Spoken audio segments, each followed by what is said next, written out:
છોટાઉદેપુરના ઝંડા ચોકમાં આમ આદમી પાર્ટીના પંજાબના મુખ્યમંત્રી ભગવંત માન દ્વારા સંબોધન કરવામાં આવ્યું।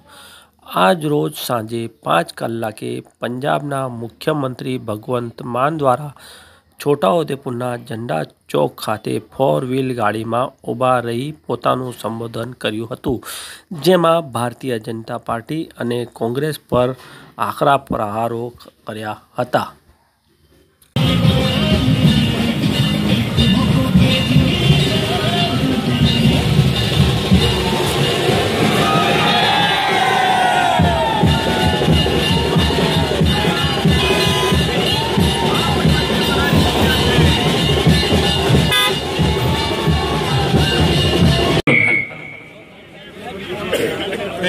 झंडे वाले पीछे करो, झंडा इधर।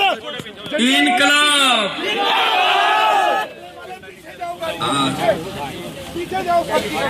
शहीद आजम शहीद भगत सिंह के बुद्ध के सामने खड़े हैं।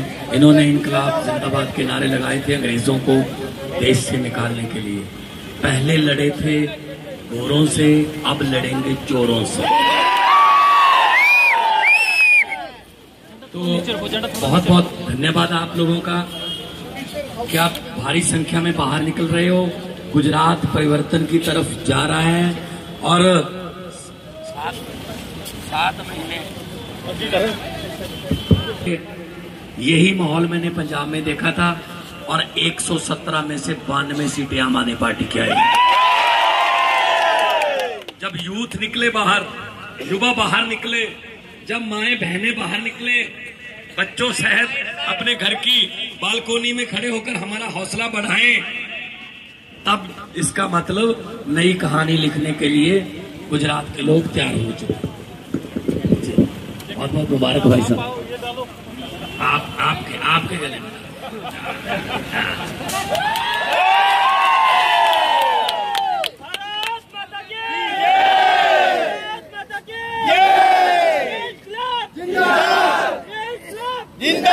छोटा उदयपुर के जितने भी आसपास के गांवों से भी आए होंगे, मैं सबका बहुत बहुत धन्यवाद भी करता हूं। और विक्ट्री के साइन दिखा रहे हैं जो लड़के, यंग लड़के, क्योंकि हमारा देश दुनिया में सबसे ज्यादा youngest country on the earth. 65% 65% हमारी आबादी का जो उम्र है 35 से 18 के बीच है, लेकिन रोजगार नहीं मिलता, फिर बाहर देशों की तरफ जाते हैं, किसी गलत संगत में पड़ जाते हैं। अगर गरीब का बच्चा रात को आधी रात तक पढ़ के सुबह उठ के फिर पढ़ के किसी पेपर की तैयारी करता है तो पता चलता है कि पेपर फूट गया, पेपर फूट जाता है, उसका दिल टूट जाता है। पंजाब में 7 महीने हुए हैं भाई, अभी सरकार बने हुए। हमने कहा था बिजली फ्री करेंगे, हमने कहा था नौकरियां देंगे। 20,000 नौकरियां दे के आ रहा हूं गुजरात में।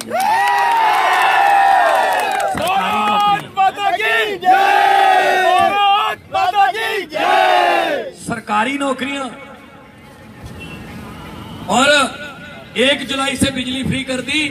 74 लाख घरों से, मतलब मीटर है, 74 लाख मीटर है पंजाब में जो घरों में बिजली के।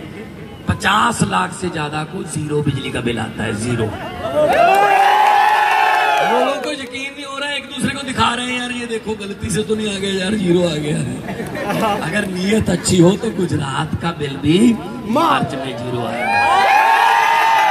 नीयत अच्छी वाले लोगों को चुन लो बस। चुन तो तुम चुके हो कि वोट किसको डाला है। मुझे तो पता चल रहा है, आपकी आंखों से पता चल रहा है कि आप लोग बहुत बड़ी गिनती में, बड़ी संख्या में झाड़ू चलाने वाले हो, झाड़ू चलाने वाले। और आपका नाम इतिहास में लिखा जाएगा, इतिहास में लिखा जाएगा नाम कि 27 साल पुरानी चक्की को, 27 साल पुरानी चक्की, भ्रष्टाचार की चक्की, बेरोजगारी की चक्की, गरीबी की चक्की, महंगाई की चक्की, गुंडागर्दी की चक्की को कब उखाड़ा था? तो लोग कहेंगे जी 8 दिसंबर को गुजरात में ये चक्की उखाड़ दी गई थी। ईमानदारी की राजनीति आएगी, पारदर्शिता की राजनीति आएगी।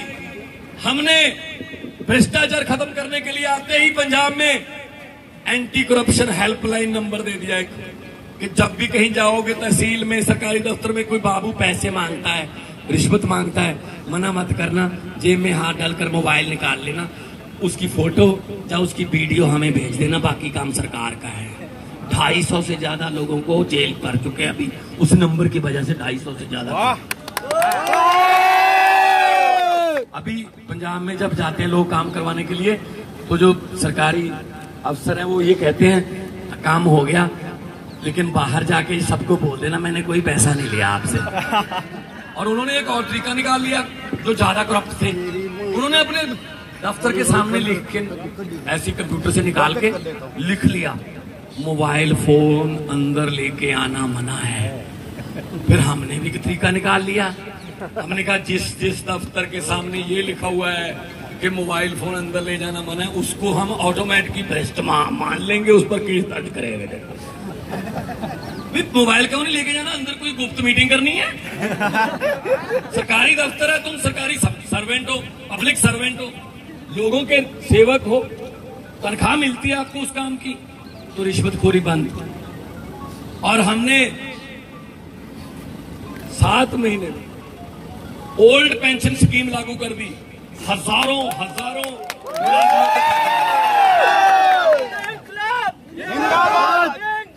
जिंदाबाद। मुझे यहाँ पता चला हर विभाग में ही कॉन्ट्रैक्ट पे रखे हुए हैं, मुझे पता चला पुलिस भी कॉन्ट्रैक्ट पे रखी हुई है। कमाल है। मतलब कोई भी मुलाजिम जो है वो ये नहीं कह सकता कि मैं पुलिस में नौकरी करूंगा इतने साल तक। तलवार लटका दी कि कभी भी कह देंगे चलो जाओ बाहर, चलो जाओ घर पे, आपकी जरूरत नहीं है। अच्छा, हम 5-5 साल करके इनको 27 साल दे चुके हैं, ये 27 महीने भी नहीं देते हमें नौकरी के लिए। ये तो गलत बात है भाई, ये तो गलत बात है। तो जब वोट करने जाओगे तो झाड़ू का बटन जो होगा, जब उसको दबाओगे समझ लो वो झाड़ू वाला बटन नहीं दबाया, आपने अपने और अपने परिवार की किस्मत चमकाने वाला बटन दबा दिया। कोई और बटन दबाओगे तो 27 से 32 हो जाएंगे। क्या लगता है? बदल लो, ये पेड़ भी हर साल पत्ते बदल लेते हैं, गुजरात वालों अब बदल दो सिस्टम बदल दो। ईमानदार लोग ये कहते हैं जी डबल इंजन सरकार, इंजन नया हो, फर्स्ट क्लास हो, लेटेस्ट टेक्नोलॉजी का इंजन हो, एक ही काफी है। तो नए इंजन की बारी है। अब अरविंद केजरीवाल मॉडल बाजार में एक नया इंजन आ गया है, नई सोच, नए विचार, नई सोच। आप सोच सकते हो कि भाजपा में, जब कांग्रेस में आपको कोई टिकट दे देगा? विधायकी की टिकट नहीं देगा, चेयरमैन की टिकट नहीं देगा। नहीं, अपने बेटे बेटियों को देते हैं टिकटें, अपने रिश्तेदारों को देते हैं टिकटें। हम सिर्फ जिंदाबाद मुर्दाबाद के लिए रखे हुए हैं। हम इनकी राजनीतिक फैक्ट्री, जनता जो है इनकी राजनीतिक फैक्ट्रियों का कच्चा माल है। वो हमारी वोट को इस्तेमाल करके बनते हैं बड़े, और फिर हम पे ही लाठियां बरसाते हैं। ये कैसे संभव है? ये नहीं हो सकता। आम आदमी पार्टी ऐसी है, 92 विधायक है हमारे पास 117 में से, पंजाब में 92 में से 82 पहली बार जीते हुए लड़के लड़कियां आम घरों के। मैं पंजाब का मुख्यमंत्री हूं। मेरे पिताजी, जब मेरे दादाजी कभी गांव के सरपंच भी नहीं बने।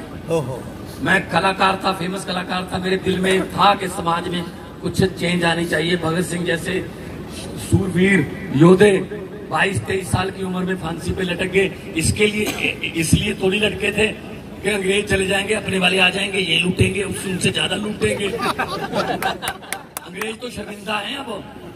अंग्रेज कह रहे हैं कि हमने 200 साल में उतना नहीं लूटा था जितना ये अपने वालों को 2 साल में लूट लेते हैं। ये इतने 1000 करोड़ का घोटाला, ये इतने 1000 करोड़ का घोटाला, हमें तो पता ही नहीं चलता। कई घोटाले तो इतने 1000 करोड़ के हैं कि हमें पता नहीं चलता जीरो कितनी लगती है इसके साथ, और खा जाते हैं सब कुछ। अच्छे स्कूल मिलेंगे, उन स्कूलों में, सरकारी स्कूलों में मुफ्त शिक्षा मिलेगी, आपके बच्चे पढ़ेंगे, वर्ल्ड क्लास, वर्ल्ड लेवल की पढ़ाई पढ़ेंगे, अफसर बनेंगे, डॉक्टर बनेंगे, इंजीनियर बनेंगे, फिर वो आपके घर की गरीबी खत्म करेंगे। और कोई नहीं कर सकता आपकी गरीबी खत्म, आपके बच्चे। अस्पताल अच्छे करेंगे, बिजली का बिल 0, सड़कें, मैं गुजरात की सड़कों पे ना, मैंने सड़क में गड्ढे देखे थे, गड्ढों में सड़कें पड़ी हुई थी।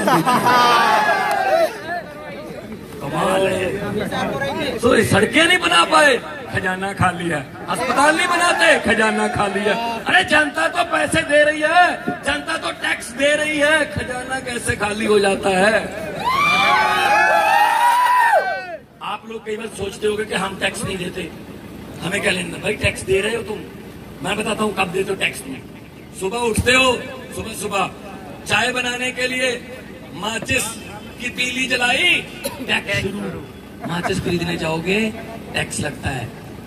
अगर गैस सिलेंडर है, लाइटर का बटन दबाया, टैक्स शुरू, गैस पे टैक्स है। चीनी, उसमें पत्ती डाली, टैक्स, चीनी डाली, टैक्स, दूध डाला, आटा लेके आए, परांठा, छाछ। आप फोन करोगे किसी को, रिश्तेदार को मिलने आया हूँ, टैक्स।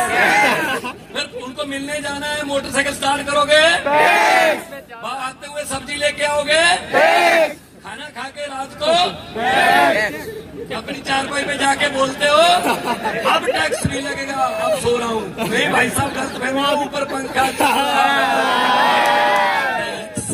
आप तो सोते हुए भी टैक्स दे रहे हो। 24 घंटे टैक्स दे रही है जनता तो किधर गया खजाना? फिर किसने खाली किया? सब पता है, सब पता है, चोरों ने खाली किया। पता है, ये जनता है भाई साहब, पब्लिक है, सब जानती है। पब्लिक चाहे आदमी अर्श पर और पब्लिक चाहे आदमी फर्श पर। 1 मिनट में ले आते हैं। जनता, पब्लिक सब्र कर ले 5 साल, होंठों को सीले 10 साल, अपने आप को चुप रख ले 15 साल, सीने पे पत्थर रख ले 27 साल। लेकिन 27 साल के बाद जब जनता जागती है ना, तो फिर 27 साल का हिसाब भाई साहब 27 मिनट में ले लेती है। पब्लिक है, पब्लिक है। नदी के घाट पर अगर ये राजनेता बस जाते, नदी के घाट पर अगर ये राजनेता बस जाते, तो प्यासे होंठ भी 2 बूंद पानी के लिए तरस जाते। गनीमत है कि मौसम पर हुकूमत चल नहीं सकती, वरना सारे के सारे बादल भी इनके खेतों में। तो दोस्तों, आपने जो प्यार दिया है उसका कोई मूल्य नहीं। अमीर वो नहीं होता जिसके बैंक में खाते हो, अमीर वो नहीं होता। अमीर वो होता है जिसका लोगों के दिलों में खाता खुला हो, दिलों में। हुकूमत वो करते हैं जिनका दिलों पर राज होता है। यूं कहने को तो मुर्गे के सर पे भी ताज है। तो खुद हुकूमत करो, अपनी सरकार लेके आओ, अच्छे आदमियों को भेजो विधानसभा, अच्छे कानून बनेंगे, मंत्री बनेंगे आपके लोग, आप जैसी हैं, आपकी समस्याओं को जानते हैं। इनको नहीं पता भाई साहब, इनको नहीं पता। जो सोने के चम्मच मुंह में लेकर पैदा होते हैं, उनको आम लोगों की मुसीबतें नहीं पता, नहीं पता। तो इसलिए आपके पास मौका है। आप जब, अच्छा, मुझे पत्रकारों ने पूछा कि कितनी सीटें आएंगी, मैंने कहा जी बता दूं? कहते बता दो। मैंने कहा जी हम सर्वे में नहीं आते, हम सीधा सरकार में आते हैं। सर्वे सर्वे उसमें नहीं आते हम। किसी ने सर्वे किया था कि 67 सीटें आ जाएंगी दिल्ली में? किसी सर्वे ने बताया था पंजाब में 92 सीटें आ जाएंगी? सर्वे में नहीं आते हम। और कांग्रेस की बात मत करो, कांग्रेस कोमा में चली गई है, वो बिक गए हैं, वो आपके वोट को बेचते हैं। मुझे एक गुजराती लड़का मिला, मैंने कहा सच सच दिल से बताना गुजरात क्या चाहता है? कहता जी चेंज। मैंने कहा चेंज कौन है? कहता जी आम आदमी पार्टी। मैंने कहा कांग्रेस। कहता है वो चेंज नहीं, वो तो एक्सचेंज बन गई है। किसी के 4-5 MLA कम रहते हैं, उधर से ले लो। थोड़ा मेजॉरिटी डबल करनी है, बढ़ानी है, इधर से ले लो। कांग्रेस वालों को तो अपने दफ्तर के ऊपर लिखकर लगा देना चाहिए, यहाँ पर एक्सचेंज किया जाता है। यहाँ पर जनता द्वारा चुने हुए विधायक सस्ते रेटों पर बेचे जाते हैं। तो बहुत आसान है। उनका चुनाव चिन्ह क्या है? कमल का फूल। हमारा क्या है? झाड़ू। कमल का फूल कहाँ उगता है? कीचड़ में। झाड़ू क्या करता है? सफाई। झाड़ू से कीचड़ की सफाई कर दो, कमल उगेगा ही नहीं। पंजाब में उगेगा नहीं, दिल्ली में उगे ही नहीं। पंजाब में 2 हैं, 117 में से 2 हैं। मैंने कहा स्कूटर पे आ जाए करो। तो जब जनता पब्लिक, हम कुछ नहीं, हमारी कोई औकात नहीं है, हमसे नहीं डरते, ये केजरीवाल से नहीं डरते, भगवंत मान से नहीं डरते। ये जो आप इतनी भारी संख्या में बाहर निकल आते हो, ये आपसे डरते हैं, आप लोगों से। ये क्या हो गया जी? 27 साल पुराना राज जाने वाला है। मुझे नहीं पता कि अच्छे दिन कब आने वाले हैं, लेकिन मुझे इतना पता है 8 दिसंबर को केजरीवाल वाले सच्चे दिन जरूर आने वाले हैं। सच्चाई और पारदर्शिता की जीत होगी। दोनों हाथ ऊपर उठा के 2 नारे लगाएंगे। हमारी पार्टी में नारा व्यक्ति का नहीं लगता, भगवंत मान जिंदाबाद। क्यों भी? मैं तो आप जैसे हूँ। क्यों? मैंने क्या कर दिया ऐसा? आप लोगों ने तो मुझे इतना ऊपर आसमान पे बिठा दिया, आंखों पे बिठा दिया, तो मैं तो एहसानमंद हूँ आपका। हमारे यहाँ इनकलाब जिंदाबाद का नारा लगता है, और इनकलाब जिंदाबाद का नारा ये योधे सूर में लगाते थे। तब अंग्रेजों की ऐसे रूह कांपती थी कि ये क्या हो रहा है। तो अभी भी इनकलाब जिंदाबाद का नारा लगाएंगे तो इनकी आत्मा को सुकून मिलेगा। तो शुक्र है छोटा उदयपुर में हैं कुछ चौक में खड़े जिन्होंने इनकलाब का दिया जगा रखा है। दोनों हाथ ऊपर उठा के इनकलाब। बीजेपी वाले भी खड़े होंगे, शाम को बताना भी होता है, तो थोड़ा सा आवाज कर दो ताकि वो ये बताएं जी इतनी ऊंची नारे मैंने कभी नहीं सुने। तो ये बताएं जाके कि जी काम हो गया छोटा उदयपुर में, तो जो हो गया। इनकलाब, इनकलाब, भारत माता की वंदे मातरम, जय जवान जय किसान। बहुत धन्यवाद आपका, आपने मुझे प्यार दिया। मैं पूरी जिंदगी नहीं भूलूंगा ये सम्मान को। आप तंदुरुस्त रहिए, मेरी दुआ है। मैं अरदास करता हूँ आप तरक्की करो, खुशी हो और अच्छे फैसले लो। अच्छे फैसले लोगे तो खुशियां आपके घर पे आएंगी, जरूर आएंगी। हमें दिल छोटा नहीं करना, नेगेटिव नहीं होना, पॉजिटिवली बाहर निकल के वोट डालेंगे और दुकानों से बाहर, मकानों से बाहर निकल के वोट डालकर अपना फर्ज निभाएंगे और इन शहीदों को सैल्यूट करेंगे। Thank you very much. અમારી ડેલી છોટાઉદેપુર ન્યૂઝ ચેનલને સબસ્ક્રાઈબ કરો અને બેલ આઇકોન દબાવો. ધન્યવાદ.